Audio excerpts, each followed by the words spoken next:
Ok, começando a live pontualmente às 11 horas. Eu aqui, meu amor, ali atrás. Vou pegar o fone de ouvido.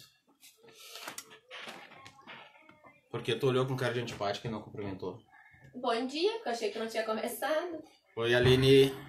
Já tá aí a Aline, nossa convidada. Já vamos começar então.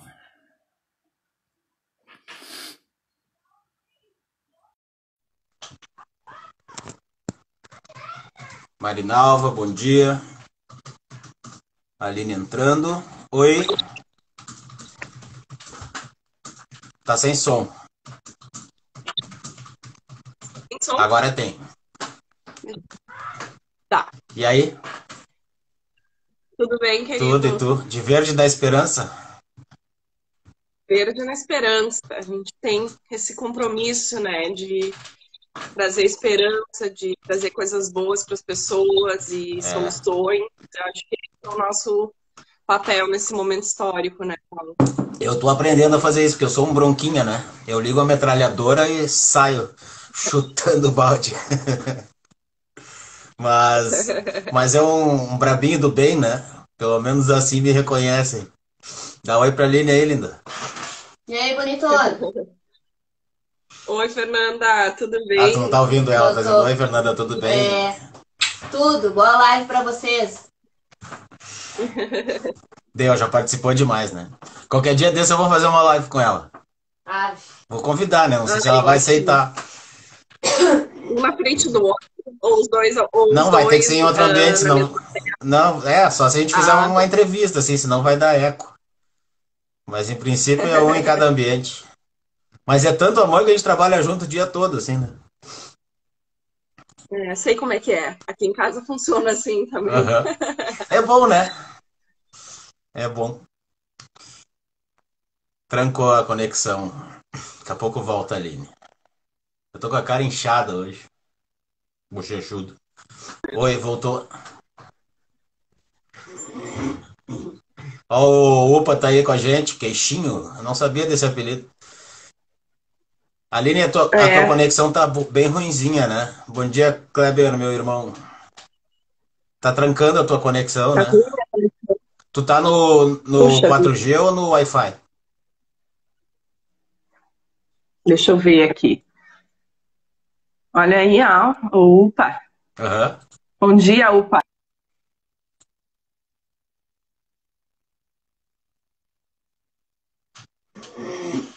Acho que a Aline tá trocando conexão.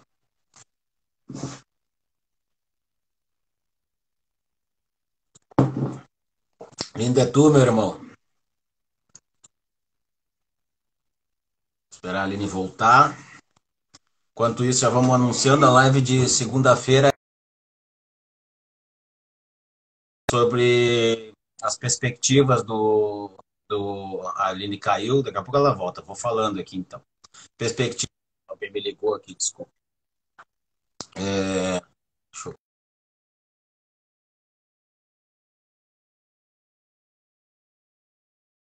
comunicar a cliente aqui. E a Aline não voltou ainda. Problema de conexão. Então, segunda, nós conversamos com Samuel Aguiar da Cunha. A Aline voltou. Vamos lá. Aguardando a Aline, daqui a pouco ela aparece de novo. Vamos apertado para ti também. E aí, Aline, voltamos. Não veio voz ainda. Agora veio. Ó, o Eduardo. E aí, mestre? Hã? Conectei aqui por outra rede, acho que vai dar mais. Acho que agora vai. Tem mais. Pena que a gente vai perdendo o tempo da nossa live, que eu acho que nós temos um assunto de montão aí pela frente, né? Sim. Pelo nível da minha convidada, né? Ó, minha mãe tá aí. Oi, mãe. Vamos lá, Aline. Vamos falar então sobre liberdades e direitos sociais. Sim, acho que. Como é que fazemos? Tu inicia? Não, vamos falando. Vamos Falando. ver. Vou te questionar. Tu acha que essa coisa de direito social é de esquerda? Não querendo entrar na política, mas Aham. Não, os direitos sociais e nem os direitos humanos são de direita ou de esquerda, né? São direitos para todos. E acho que aí está a grande confusão. Claro que a gente vem de um legado, né, que se renegou a questão dos direitos humanos, sobretudo no período da ditadura militar, e a gente não soube fazer essa transição, e a Constituição Cidadã, a Constituição de 88, é um marco importante, né? Mas a gente precisa construir outras balizas, e esse momento deixa muito claro para todos nós, né? Para que, de fato, o direito à educação, o direito à segurança, que são os temas que eu vou falar mais, sejam, de fato, vistos como direitos sociais, direitos de todos. Acho que há uma grande confusão em relação a isso, né? Quando a gente fala de segurança pública, por exemplo, que é a área que eu atuo mais fortemente, há um entendimento que defender os direitos, defender uma prisão justa, né, para que se tenha, por exemplo, as audiências de custódia, para que se tenha... Hoje, 40% dos presos não passaram na frente do juiz, né? Isso é um absurdo. Então, isso precisa ser revertido, precisa ser superado. E qualquer democrata defende que esse é um grande problema, né? Bandido bom não é bandido morto, né? É bandido preso, com julgamento, né? E com possibilidade de ressocialização. Com vistas de ressocialização, né? Nem bandido preso bandido bom é bandido morto, até porque, se tu for falar de bandido, nenhum é bom, né? Mas nós estamos falando de ser humano, né? De uma pessoa que a gente quer ressocializar, né? E nem os direitos humanos são direitos dos humanos, né? Uhum. Virou um chavão, uma coisa preconceituosa, engraçadinha, CPF cancelado e por aí vai. Eu não sei, eu fico muito irritado quando eu começo a ler esse tipo de comportamento assim nas redes, porque eu acho que banaliza tanto a vida humana, né? Independente se é bandido ou não. É isso, né? Há um processo e acho que toda a sociedade acaba legitimando e pactuando com isso de banalização da vida. Isso está cada vez mais claro, né? Por que escolheram o Bolsonaro? Por que o Bolsonaro se elegeu? Agora a gente entende, né? E cada vez mais essa pandemia deixa cada vez mais claro esse processo, que é porque as pessoas compactuam com o que ele diz, né? Com o que ele acredita. E ele sim, né? É alguém que não se coloca ao lado dos direitos humanos. Mas não sei se tu percebe, muitas pessoas que não era por isso estão enxergando agora passado um ano e pouco de governo. E começam a dizer, não, só um pouquinho, não foi nisso que eu votei, né? Não era isso que eu queria. E isso está acontecendo bastante, assim. Eu não sei se tu enxerga como eu que a sociedade começa a abrir os olhos devagarinho, assim. Eu ainda não estou vendo, embora eu tenha começado aqui o papo dizendo que eu queria trazer boas palavras, esperança. Ainda não vejo esse difícil, né? Sabe? Eu não vejo pessoas fazendo uma meia-culpa, compreendendo o processo. Talvez algumas pessoas compreendam, né? Mas eu acho que publicamente manifestar isso para ganhar um corpo, para a gente pensar num processo que é o que a gente acredita de impeachment, né? Ainda está muito longe. Né? Eu quero crer que não, mas a razão está me levando a isso. Tá longe ainda. As pessoas dizem que não tinha opção, né? As pessoas que eu converso, pessoas próximas que votaram no Bolsonaro e que agora estão vendo aí responsabilidade em relação a essa pandemia, dizem, mas não tinha opção. Então, de fato, compactua com aqueles valores, né? A gente, naquele momento, em 2018, estava numa situação entre civilização e barbárie. Essa era a escolha. Mas eu acho que as pessoas não estavam enxergando isso. Talvez tenha sido bem didático o que aconteceu. Do tipo, olha, a gente que estava... Eu sabe, a gente já conversou sobre isso, eu não sou um cara de esquerda. Eu sou um cara de centro. E atualmente cada vez mais centro-esquerda, porque estou sendo empurrado para a esquerda, não tenho alternativa. Né? Na esquerda eu acredito, eu encontro os valores que eu estudei, que eu me preparei, que eu adquiri durante a faculdade ou durante a vida, né? Porque também a gente vai se moldando, né? E os valores humanos eu não tenho como. Pô, minha faculdade é uma faculdade de humanas, né? Uhum. Eu jurei que eu ia proteger essa Constituição Cidadã aí, né? Eu jurei para receber minha carteira da ordem. Uhum. Então, professor Iponema era um velhinho que ensinava segurança privada. Não sei se vocês já ouviram falar do Iponema. Ele era coronel da Não. brigada. E ele dizia: o que a gente que sai daqui não volta. Então, cuidem do que vão falar, né? Então, É, eu começo a reverberar coisas diferentes, né? No momento que tu começa a aprender. E talvez eu as acho, pessoas estejam aprendendo talvez. dolorosamente. Talvez. E a gente tem aí, hoje está completando, eu, por exemplo, estou completando 2 meses de confinamento, de isolamento, mas isolamento sério, né? Não aguento Isolamento. mais. Ontem eu tive que levar uma máquina para uma familiar em Canoas e busquei lá na Juca. Ah, foi uma banda tão boa de dar. Eu e meu cunhado de mau humor, mas o fato de atravessar a cidade, assim, de ver coisas diferentes, foi tão bom, me energizou Sim, tanto. Então, realmente sim. é um dos paradigmas, assim, que vamos quebrando, né? A gente precisa da rua, a gente precisa das paisagens, a gente precisa ter vento na cara, né? E com o trânsito do jeito que tá, então, é um sonho, né? É um sonho. Dirigir com trânsito baixo na Cavalhada, na Assis Brasil, no Sertório, É sem precisar verdade. parar, é É, maravilha. exatamente. Mas prosseguindo, quando tu Sim, eu falou, acho que tem a questão da experiência, sabe, Paulo? Ter tido uma experiência, assim, de vida.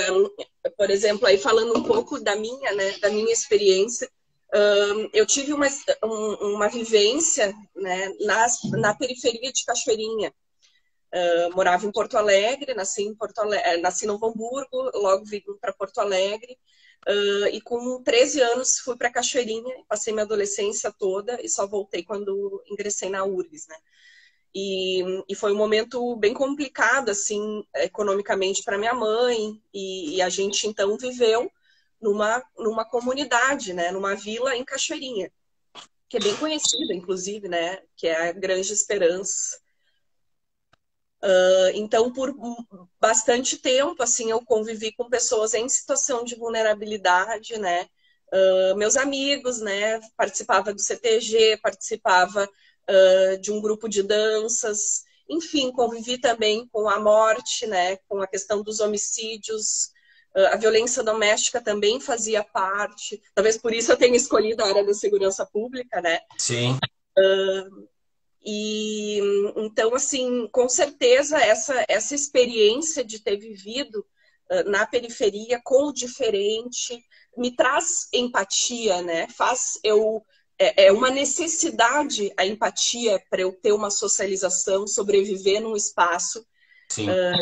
né, de extrema desigualdade e vulnerabilidade, pobreza, enfim, né? Tu tá Eu falando de acho. coisas tristes e eu tô sorrindo aqui, é porque eu tô olhando as mensagens, entrou o Tu e o meu filho agora. Eu vi o Túlio ali. Entrou Bacana. outros amigos, aí eu vou sorrindo, mas continua. Eu não tô rindo da Adiante. tristeza, só É, para deixar claro.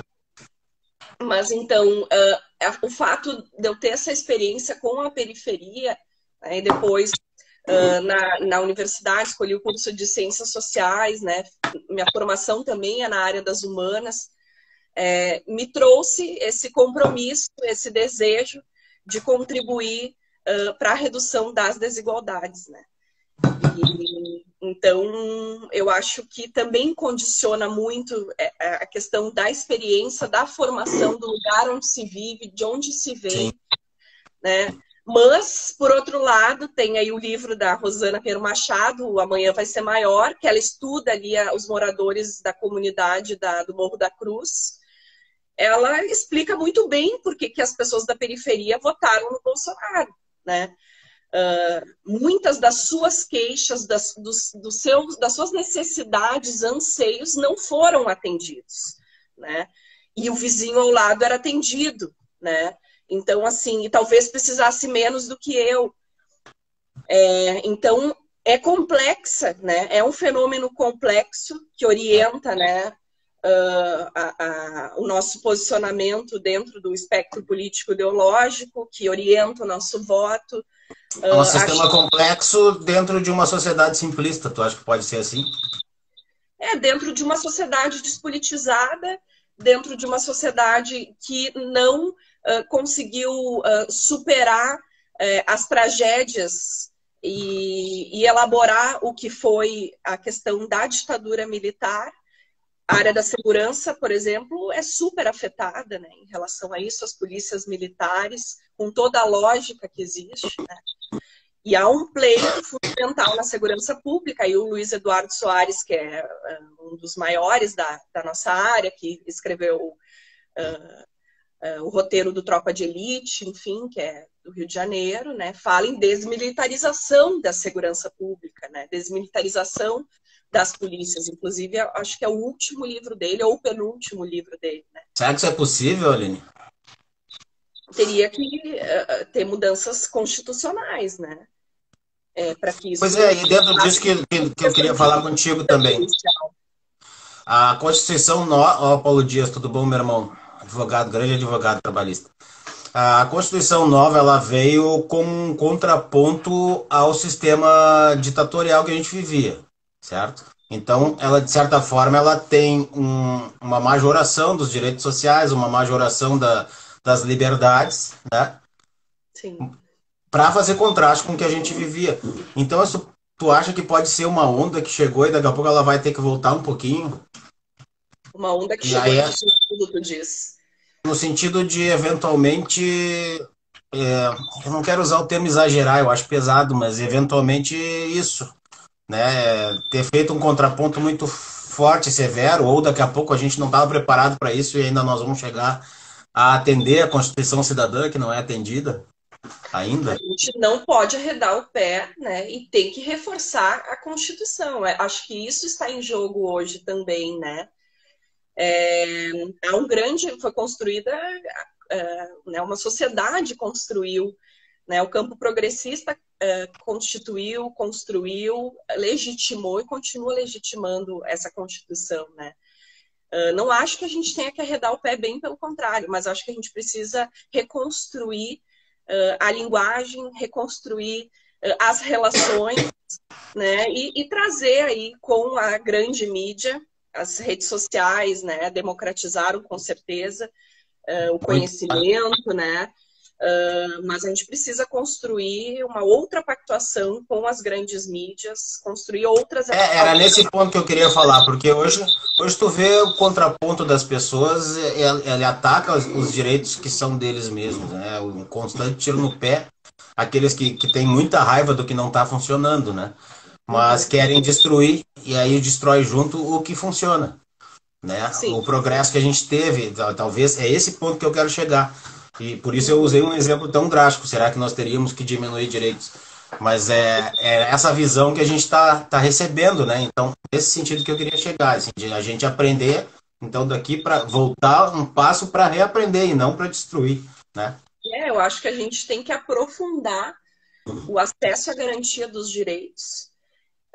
O direito à educação, por exemplo, que agora é a área mais afetada por essa pandemia, nunca foi, de fato, completo, né?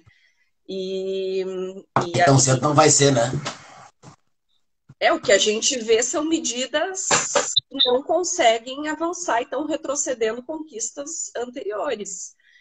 Claramente, a gente percebe... Mas talvez isso seja um intuito político mesmo. De controle de massa. Talvez seja um intuito de controle de massa permanente, assim. Independente do campo. Esse papel, né, o governo Bolsonaro colocou a questão ideológica, cultural e da educação como ponto 01 de combate, né?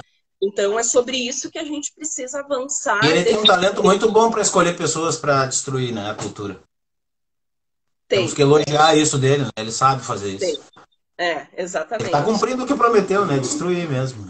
Está cumprindo o que prometeu. E, por exemplo, a secretária de Cultura, Nacional de Cultura, Regina Duarte, né? É o próprio pum do palhaço, né? É o Pum do Palhaço, aquela fala, aquela entrevista que ela deu totalmente descompensada, mas menciona a ditadura, né? Também eles defendem, né, abertamente. Sim, eles são saudosistas da ditadura. Do Ustra, enfim, né? E aí resume, tipo, basta não ser vagabundo que a ditadura é boa. E não é isso, né?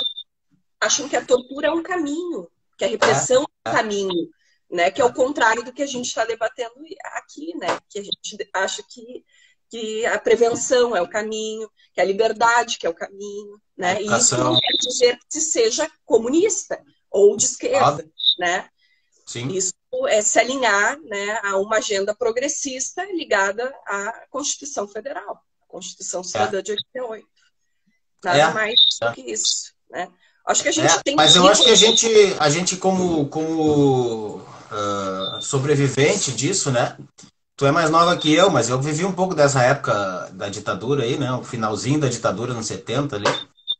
Nasci em 73. Ainda estudei, Ricardo Vogt, meu amigo, presidente da Comissão de Direito Imobiliário da OAB.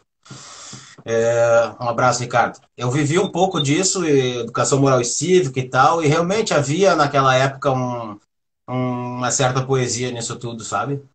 Uhum. Era o que nos passava na televisão, era o que o Silvio Santos passava o dia do presidente, sabe? Era uma coisa, eu acho que era o Figueiredo na época, uma coisa assim meio romântica, sabe?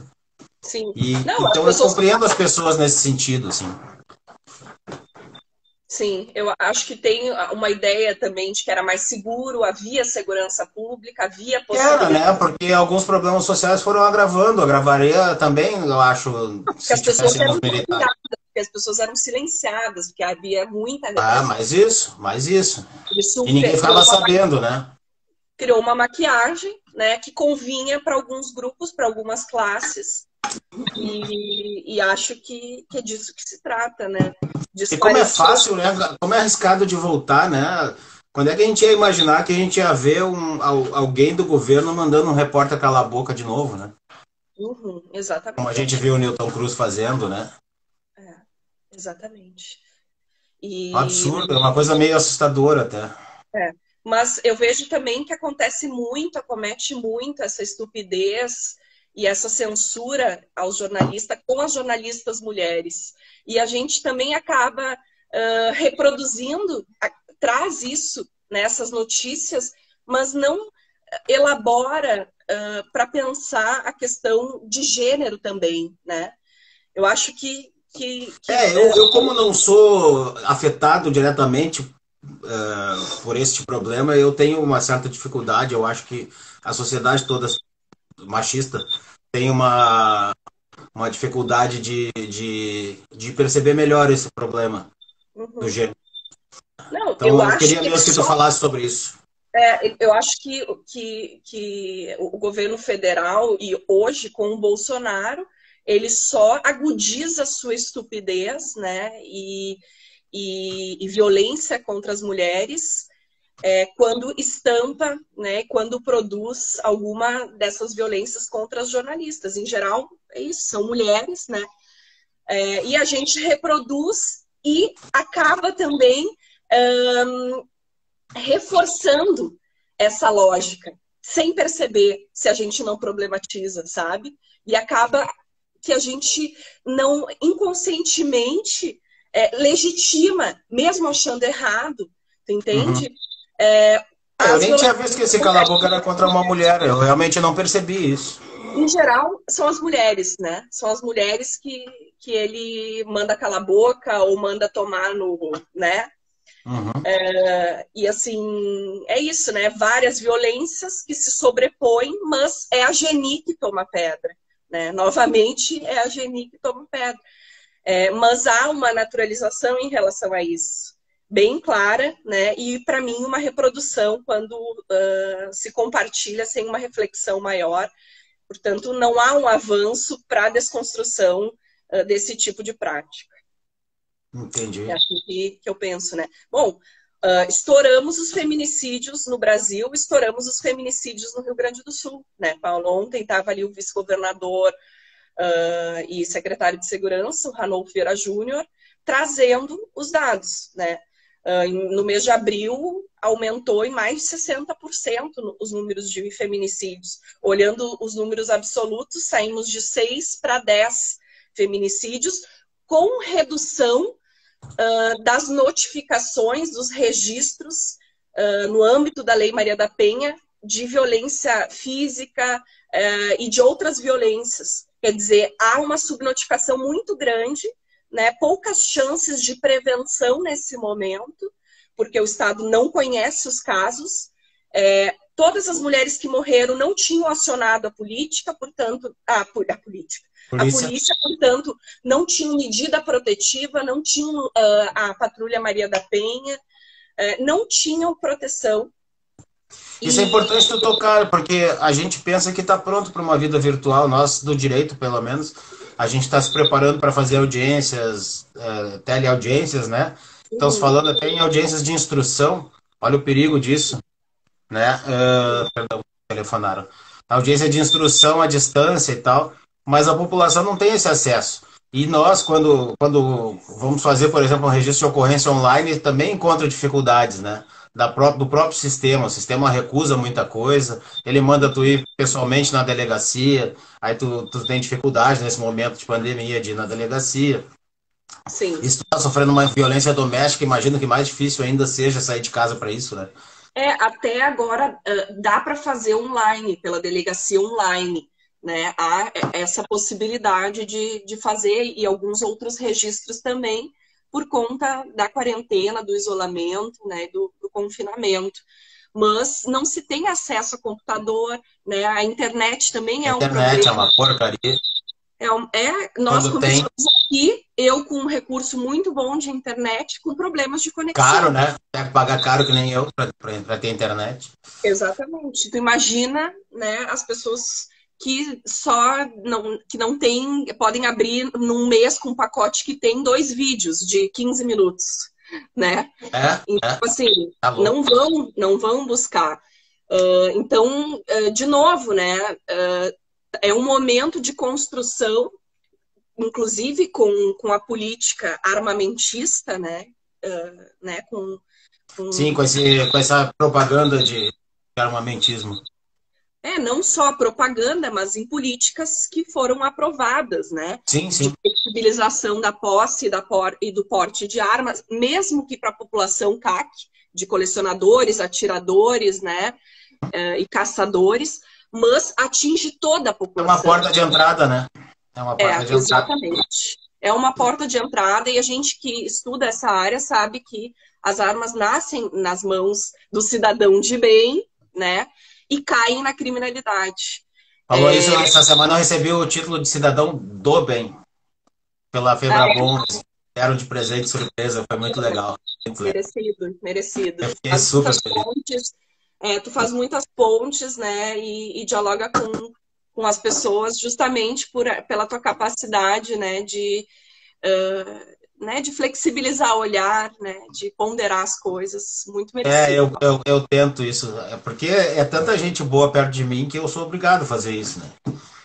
É tanta gente boa e com um pensamento dicotômico que eu acabo sendo meio termo ali, né?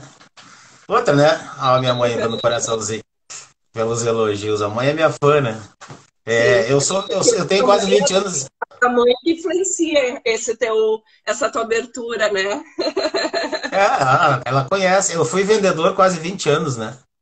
E aí eu aprendi, assim, a exercitar a empatia para poder vender, né?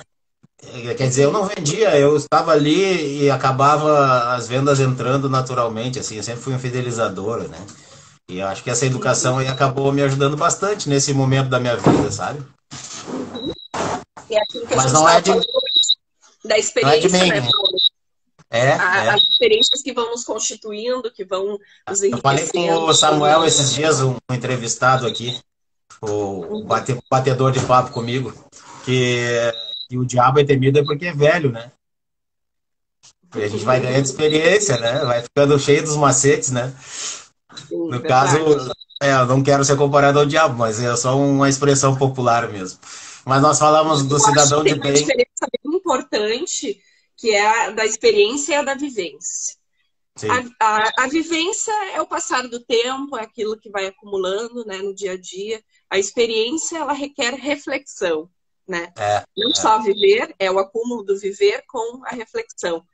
Errar também, né? E aprender com o erro, assumir que errou para si mesmo e a partir dali tu tentar modificar, né?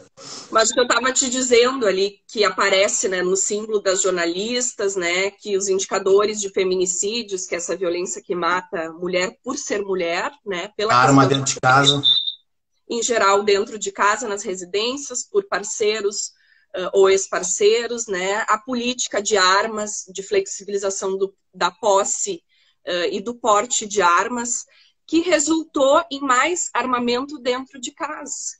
Tem um estudo bem interessante, Paulo, que é o mapa da violência do IPEA. Não é novo, é de 2013, mas eles já andei dando uma olhada.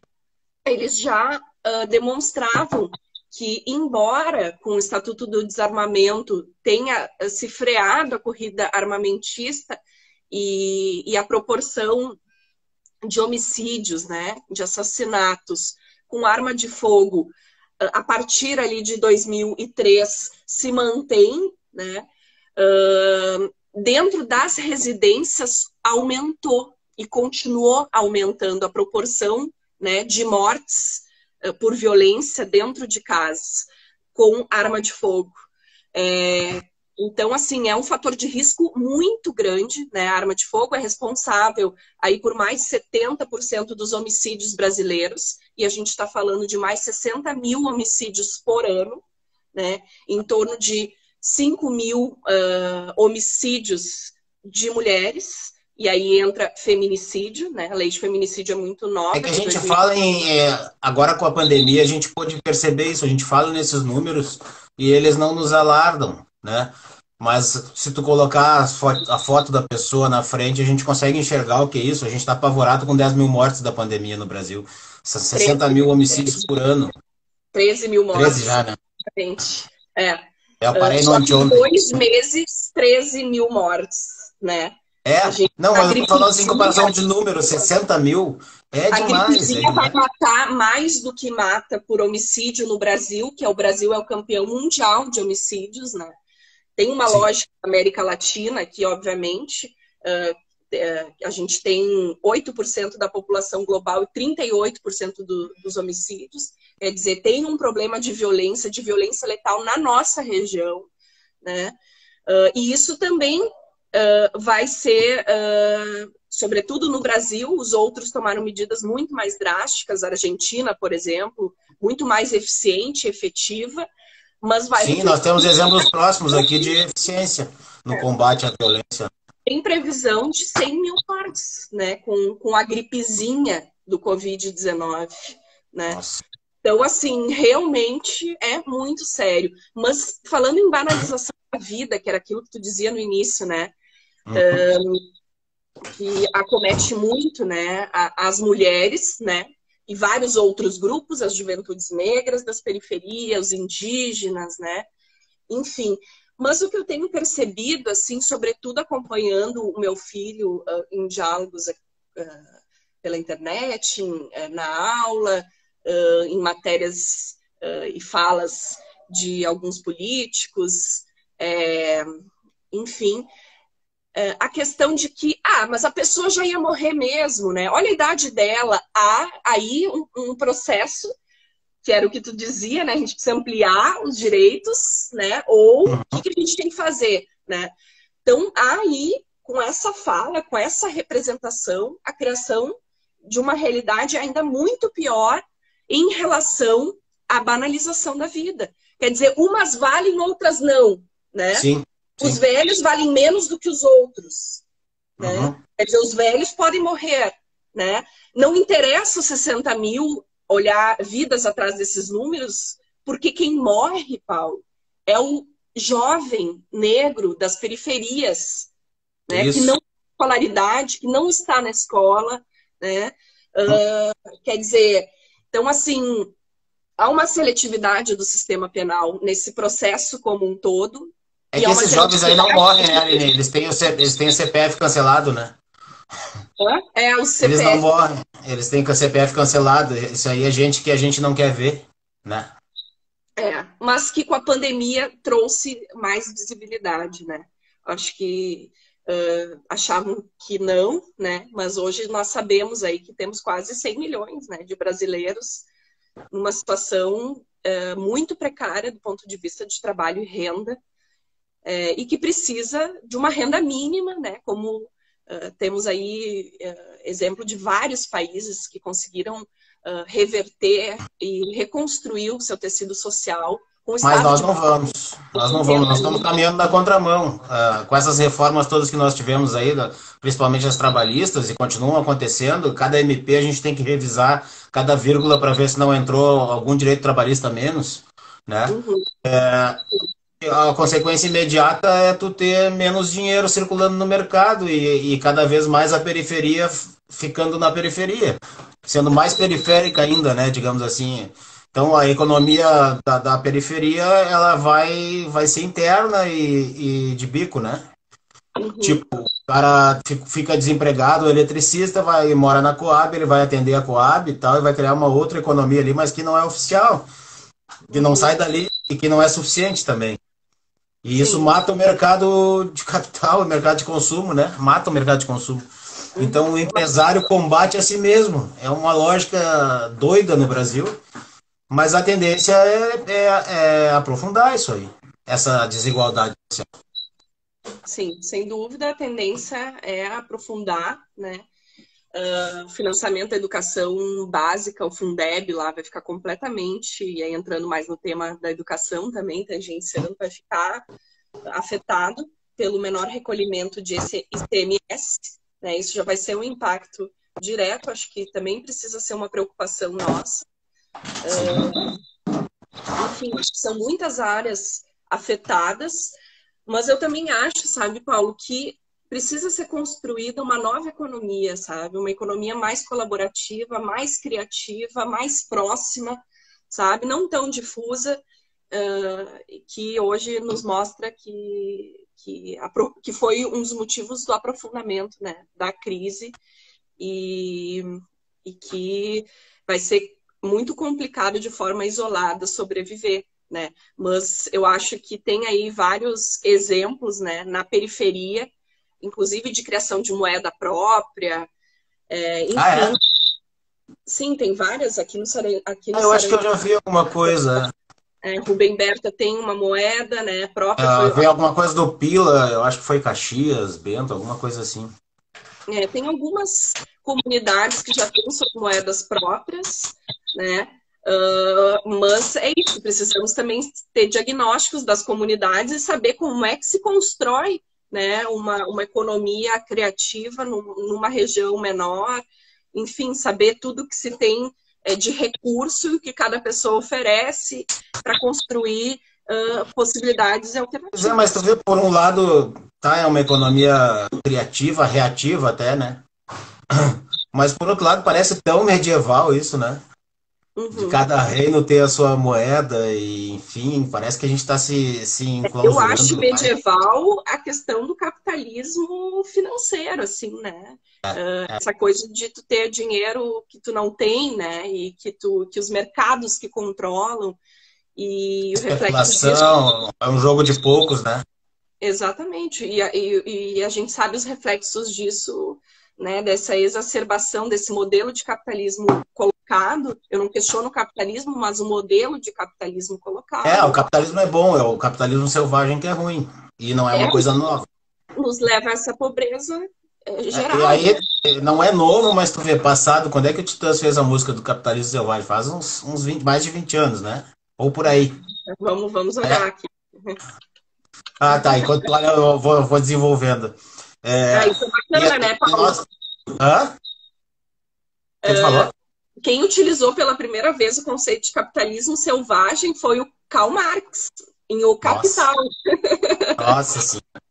Uhum. E a gente Vejam hoje bem, tem a esperança financeira do país nas mãos de um especulador, né? exatamente. E tem que Que estar o tenta implantar um recurso na mão. sistema que evidentemente deu errado. E ele é exatamente o mesmo modelo ele quer para nós aqui. Uhum. Exatamente. E a gente refém dos maiores países, né? Das maiores economias. E sem Tupiniquim como sempre, né? Colônia. Sempre. Exatamente.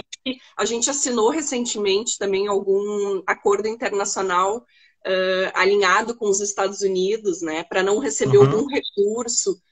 Né? A questão da Amazônia também, que se desdenhou recursos dos países europeus, enfim, né? Eu acho que o melhor exemplo hoje, mais didático, é a tal da cloroquina, que foi virou a solução depois que o Trump comprou a patente.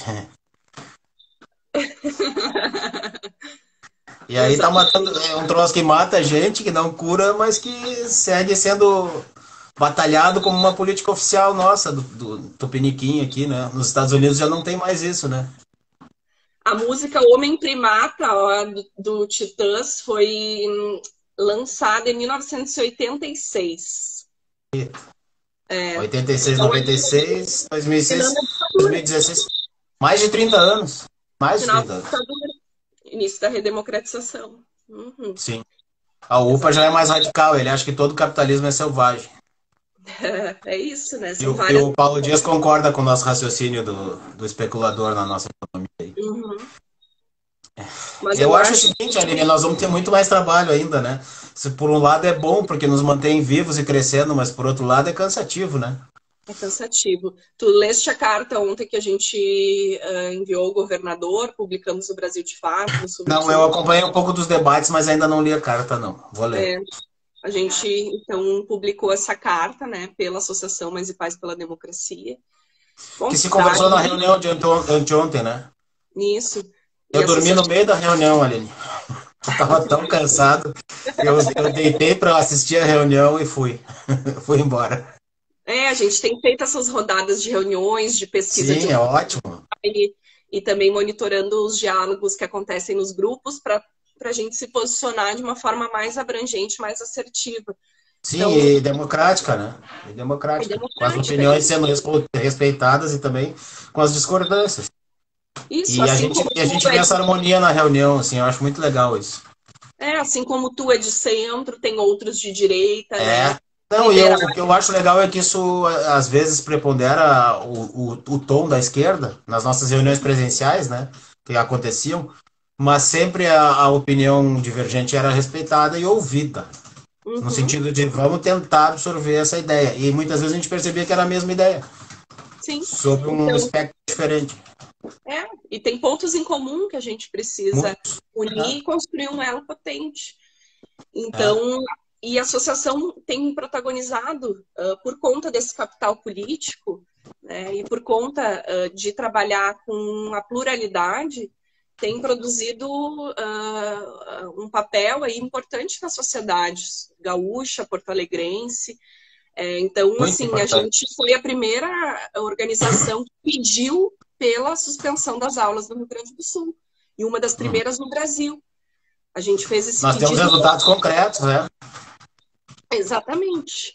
Então, assim, agora pedimos de novo, o governador adiou, não vai fazer hoje, olha que notícia maravilhosa, não vai fazer hoje o anúncio, né, do retorno, da volta às aulas. Então, a gente já entende. Ótimo. Como quem é que ele parou para raciocinar, né?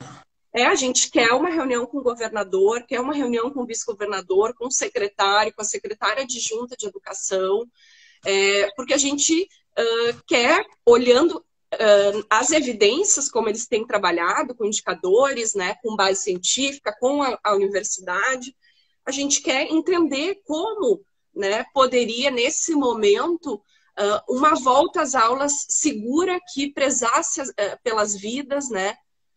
Minha irmã lá dos Estados Unidos. A tua irmã? Ana Cordeiro, lá direto de Miami. Miami não, Fort Lauderdale. A Ana não. A Ana. Ai, que bacana. Beijo, mana. Saudade. Então, continua. assim, né? A gente precisa mostrar, assim, alguns dados, né? Não temos um protocolo de saúde, nem um protocolo pedagógico, nem um protocolo jurídico, né? Quem vai se responsabilizar por uma criança que contrair o coronavírus nesse processo, ou um professor, né? E que tiver complicações ou vier a óbito, né? Então, assim, como é que vai acontecer esse processo? E quem não se sente seguro para estar em sala de aula presencial, pode... Meus filhos não vão. Pode liberar as aulas, meus filhos não vão. E a metade, com as pesquisas que a gente está vendo, metade não libera este ano da associação. E nós somos bem representativos. No mínimo metade. No mínimo, não, eu acho legal o nosso método. Me lembro que eu fui numa reunião com a Gabi furiosa, no gabinete da vereadora, a comandante Nádia, né? Que é diametralmente oposta às nossas ideias. E nesse ponto até eu louvo ela ter nos recebido com cordialidade, né? Ela é amiga do meu pai. Eu não sabia eu sabia que ele se conheceu, não sabia que era amigo e tal, mas a gente esteve lá e conseguimos ser ouvidos, né? Por coincidência, meus amigos da OAB, da Comissão de Direitos Humanos, estavam lá também. Acabou sendo bem confortável para mim a reunião, né? Mas, assim como a gente foi na Assembleia, a gente vai nos gabinetes. Consegue ouvir, né? Mas escutou, que bom, né? Ela foi uma das responsáveis pela Patrulha Maria da Penha, que nós falávamos. Então, para nós, é uma surpresa ver que ela hoje se coloca, né, como extrema-direita, radical, defensora do escola sem partido, né? Que talvez o militarismo exacerbado, não sei. Porque eu sei que entre os militares ela não tem uma boa votação. Então eu também tento entender por que desse radicalismo. Que eu saiba, o pai dela, que também era militar, e não era dessa linha radical, assim. Talvez seja resultado da política nacional, extremista. Surfando numa onda. Tem um público, né? Tem aí 10, 12% que acha que é com endurecimento, que é endurecimento penal, que é com repressão, se vai ter uma sociedade harmônica, né? E que garanta o status quo de quem já tem privilégios e benefícios, né? É disso que se trata. Abertamente falando, é isso, né? E junto com essa turma tem uma turma jocosa, tipo o Valtinho, né? Jogando com a vida, brincando com a família, com um membro da família simulando a morte. Aquele vídeo dele debochando da morte, que era o que nós falávamos ali, né? Como é que no meio de uma pandemia se faz um vídeo com uma música debochando da morte? Tá comemorando o quê? Né? A sua vida não vale nada? Qual é a graça daquilo ali, né? Tu agudiza... É a musiquinha. Meus filhos, no dia da live do Alok, ele tocou essa musiquinha e... A Fernanda. Oi, Fernanda. Fernanda, amiga nossa que trabalha com a gente. Um beijo, Fernanda. Beijo, Fernanda. A Rosana também, Renata, a Renatinha lá da OAB, minha querida amiga, qualquer dia desse eu vou fazer uma live com ela também. O Alok tocou aquela musiquinha e tal, e as crianças vieram dançando com uma almofada e tal, mas elas são crianças, né? Acham engraçadinho na internet e tal, agora um vereador, pelo amor de Deus, né? Não dá, né? Não dá. Exatamente. As crianças acham engraçado, mas a gente também tem que explicar. E agora, podendo estar mais próximo, né, delas em casa... Mas elas podem errar. Elas podem errar nesse sentido. Quem não pode é o vereador.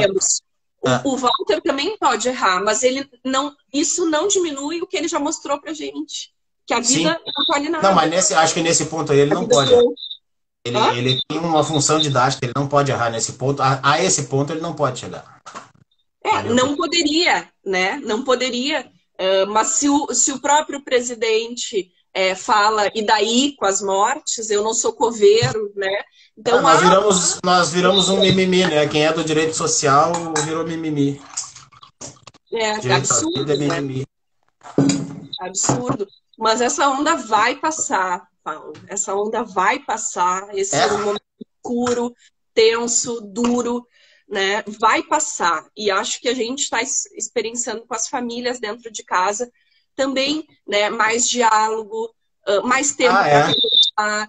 Nós estamos com um cenário relativamente novo em casa, embora a gente sempre tenha sido unido e nosso ambiente aqui é bom. Tanto que os amigos das crianças gostavam de frequentar aqui, né? Inclusive os do Nando, que é um orgulho que a gente tem aí, da gurizada sentar no chão com a Nanda e ficar batendo papo, né? Essa minha velha adolescente aqui. Tá vivendo um novo cenário, tá mais gostoso estar dentro de casa do que era antes. Eu me pergunto muito, né? Eu tenho um adolescente de 13, vai fazer 14, e um bebê de 8 meses, né? E o garoto sorriso. Hã? O bebê é o Um garoto sorriso. extraordinário. Como criar um bebê no meio da pandemia, né? Sem abraços de avós, sem mostrar para ele a rua, né? Mas o que é possível fazer, né? Que universo, que mundo da fantasia eu tenho que apresentar para o meu Que filho. trabalhão, hein? Não tem interação, não tem a troca Ó, o doutor Raimar tá aí na live, que legal. O Raimar é uma autoridade nacional no direito do trabalho. Que Passamos bacana. pelo direito do trabalho, mestre, mas já passou. Tem bombeiro na linha também, o Mendes está aí. Mas a gente dizia assim, deixa a criança andar no chão, pegar a bactéria, né? Pegar Sim. anticorpo. Né? Isso aí também é uma coisa que está me chamando a atenção. As crianças hoje, como o teu bebê, não estão tendo isso, né? Não tem. As coisas mais simples a gente está modificando agora. Exatamente. Então, acaba que o espaço de dentro de casa é o meu mundo, né? E é o mundo Sim. do Theo, do Gui, do Edu. E a gente está tentando ressignificar, construir, né? Construir fantasia, construir, né? Sonhos nesse espaço e tentando, assim, em alguma medida, aprofundar assim o quanto a gente se conhece, né, os nossos valores, o que a gente quer, né, coisas que não estavam bem discutidas, a gente está num processo de discussão assim maior, né, aqui na família. O teu guri já é quase um adulto, né? Sim, exato, 1,80 m quase. Nossa Senhora. Então eu acho que eu imagino quão interessantes são as conversas aí. Sim, Aqui também a gente tem uns papos bem legal. É muito interessante. Gurizada é politizada, assim, não no sentido de política partidária, mas no sentido de debater a vida, sabe? Sim. Sim. Conversar abertamente sobre os assuntos, é muito bom. E Tá mostra sendo as muito... convicções da gente, né? Uhum. Eles vão mostrando o que a gente naturaliza, não percebe. Eu acho muito bom. Muito bom. Sabe que o negócio de ter nenês... Eu não sirvo para professora domiciliar, assim. Não, eu acho que essa ideia morreu na sociedade. Ninguém mais quer o homeschooling. Né?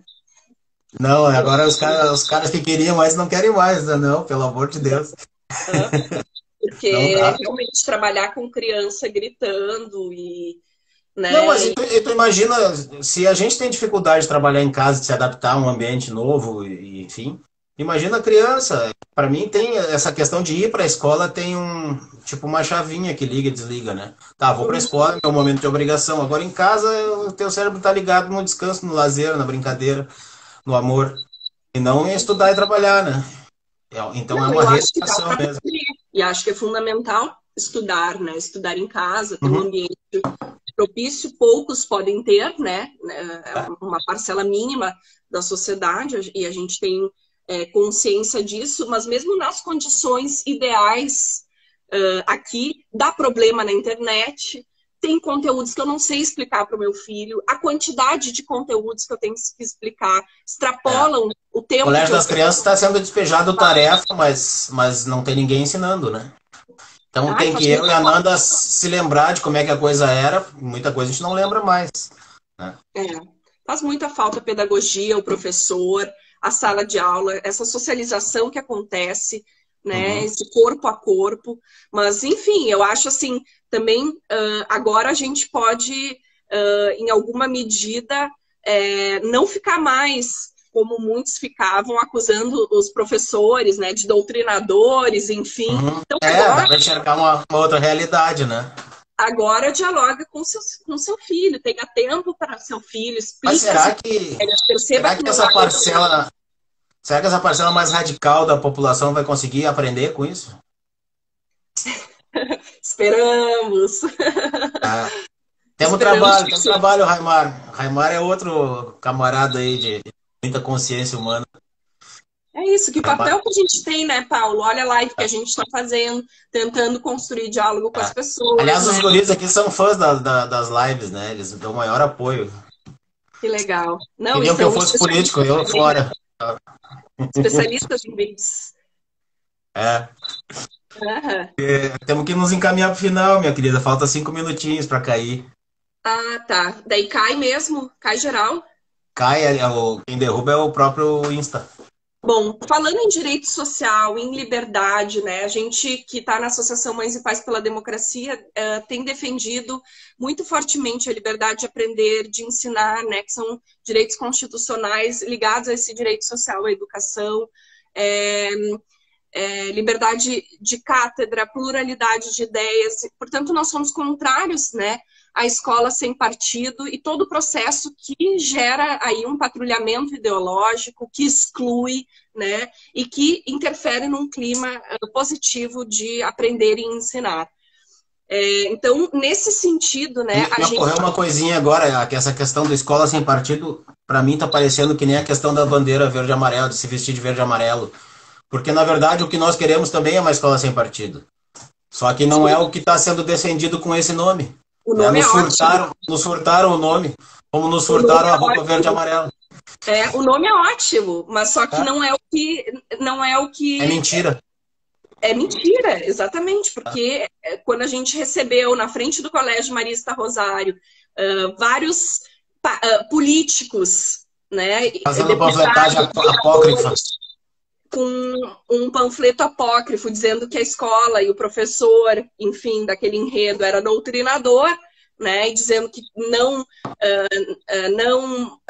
marxismo e sim a ideologia ligada aos maristas, né, a gente já entende o que eles querem, né? Algumas ideologias podem, outras não, e é partidário, e não é partidária a escola que a gente quer, né? A gente quer uma escola plural. Não, inclusive comparando coisas nada a ver uma com a outra, né? Então, assim, hoje é um dia da gente falar a Dia Enem. Tá? Hoje é 15 de maio, é a campanha nacional, é o nosso compromisso. Vou botar a hashtag a Dia Enem depois. Com esse direito social. O vídeo já está no canal, viu? Metade eu já disponibilizo e te passo o link. E por que a gente defende o adiamento do Enem? Porque 58% das casas não têm computador, 66% das casas na zona rural não têm acesso à internet, 59% das classes D e E não navegam na internet. Então, adiar o Enem é uma questão de justiça social. 87% dos alunos do ensino médio estão nas escolas públicas, Paulo. Né? Então, não adiar o Enem, né, é agudizar a desigualdade social, as assimetrias, e isso vai reverter em mais violência, e o direito social, né, a educação como um direito social, está sendo, obviamente, ferida, né, e violada. Então, para nós é fundamental, né, garantir o adiamento do Enem. Então, essa hashtag é a campanha do dia, e também o adiamento do retorno das aulas. E a gente, nessa esteira, defende que as aulas presenciais sejam as computadas na carga horária das 800 horas exigidas pelo MEC e que foram aí flexibilizadas pela portaria 924 do governo federal, pela medida provisória 924 do governo federal. A gente quer aula presencial, por quê? Porque os alunos das escolas públicas não têm aula à distância, né? Então, assim, é muito fácil. Tu tem 2 filhos em escolas públicas, né? 3 filhos. O meu filho tem todas as manhãs live, aula ao vivo, a turma inteira, né? Os meus nem pensaram. O colégio fica 100 aulas ao mesmo tempo. Né? Já há aí uma vantagem, como é que a gente reduz. Total. Mas me parece que essa vantagem... Bom, esse era assunto para uma outra live só para isso, né? Mas me parece essa vantagem está sendo comemorada, né? Porque para eu permanecer na elite, eu preciso que os outros não entrem. Mas nós temos o compromisso de bater o pé, de firmar o pé e de exigir que os alunos públicos sejam tratados da mesma forma que os alunos da escola privada. Mas não estamos juntos. Estamos juntos. Querida, muito obrigado mesmo. Depois me ajuda nas hashtags que eu vou botar me manda por WhatsApp, por favor, pra gente etiquetar bacana isso aqui e alcançar mais gente. Obrigadão pelo tempo e qualquer dia desse vamos fazer outra, né? 30 segundos, 26, 25. Sim, foi ótimo. E obrigada. Eu te falei que ia fluir tranquilo, né? Foi super bom a conversa. Muito obrigado mesmo. Obrigada por todo mundo que nos acompanhou, né? Isso, obrigado, um forte beijo. E acompanhe lá a Associação Mães e Pais pela Democracia Isso. nas